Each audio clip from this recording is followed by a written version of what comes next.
नमस्कार।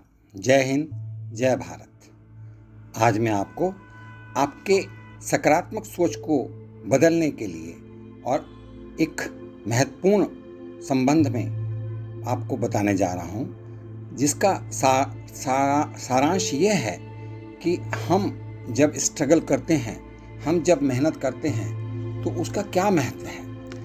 कई व्यक्तियों के, कई नागरिकों के दिल में यह रहता है कि हम इतनी मेहनत करते हैं लेकिन हमें उतना फल नहीं मिलता।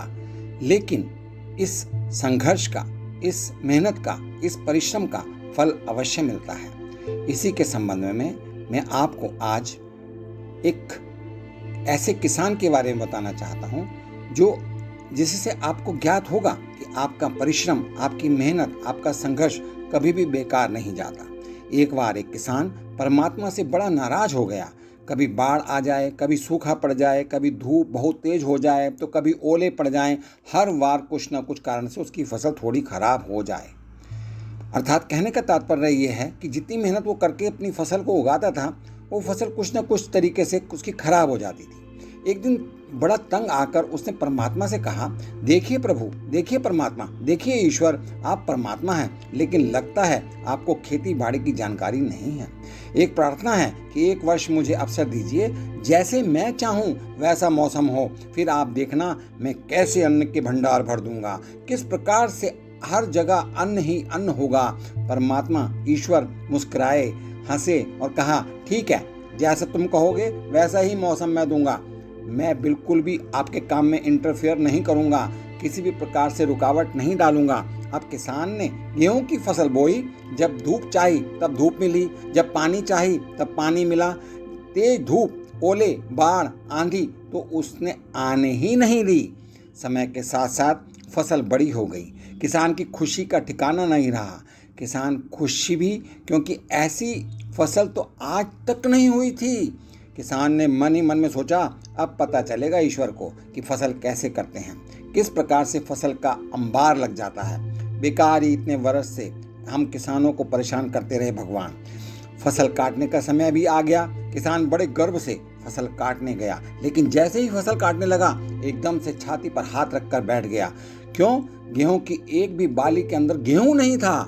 सारी बालियां अंदर से खाली थीं।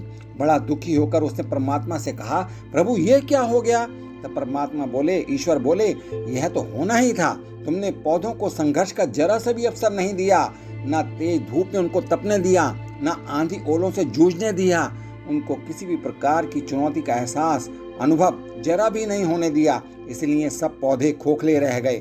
जब आंधी आती है, तेज बारिश होती है, ओले गिरते हैं, तब पौधा अपने बल से ही खड़ा रहता है। वो अपना अस्तित्व बचाने का संघर्ष करता है, और इस संघर्ष से जो बल उत्पन्न होता है वही उसे शक्ति देता है, वही उसे आत्मशक्ति देता है, वही उसे ऊर्जा देता है, उसकी जीवटता को उभारता है, उसके अंदर दाना भरता है। सोने को भी कुंदन बनने के लिए आग में तपने, हथौड़ी से पिटने, गलने जैसी अनेक चुनौतियों का सामना करना पड़ता है। अनेक चुनौतियों से होकर गुजरना पड़ता है, तभी उसकी स्वर्णिम आभा उभरती है, उसे अनमोल बनाती है। इसी प्रकार जीवन में भी यदि संघर्ष ना हो, चुनौती ना हो, परिश्रम ना हो, मेहनत ना हो, तो इंसान खोखला ही रह जाता है। मानव खोखला ही रह जाता है, उसका विकास नहीं हो पाता, उसके अंदर कोई गुण नहीं आ पाता।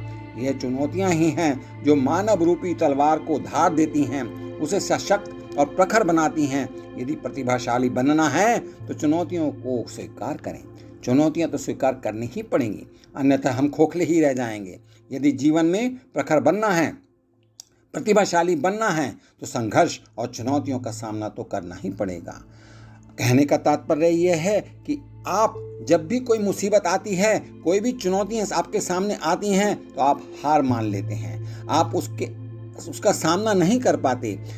अगर आप बड़ी ही मजबूती के साथ, बड़े ही आत्मविश्वास के साथ, आत्मबल के साथ ईश्वर पर विश्वास करके, भरोसा करके आगे बढ़ते हैं, उन चुनौतियों का सामना करते हैं, परिश्रम करते हैं, मेहनत करते हैं, तो आपको 100% किसी भी प्रकार से कोई भी परेशानी नहीं होगी। इसीलिए मेरा कहने का तात्पर्य ये है कि आप मेहनत करें, परिश्रम करें, जिससे आपको हमेशा लाभ मिलेगा, आप प्रगति करेंगे और चहुमुखी विकास करेंगे और जीवन के प्रत्येक पद पर रहते हुए, आगे संघर्ष करते हुए, आगे चुनौतियों का सामना करते हुए आप एक ऐसी पोजीशन, एक ऐसी स्थिति को पहुंचेंगे जहां पर आप अपने आप पर गौरव महसूस करेंगे और यह वह स्थान होगा जहां आपकी योग्यता के अनुसार आपका स्थान होना चाहिए।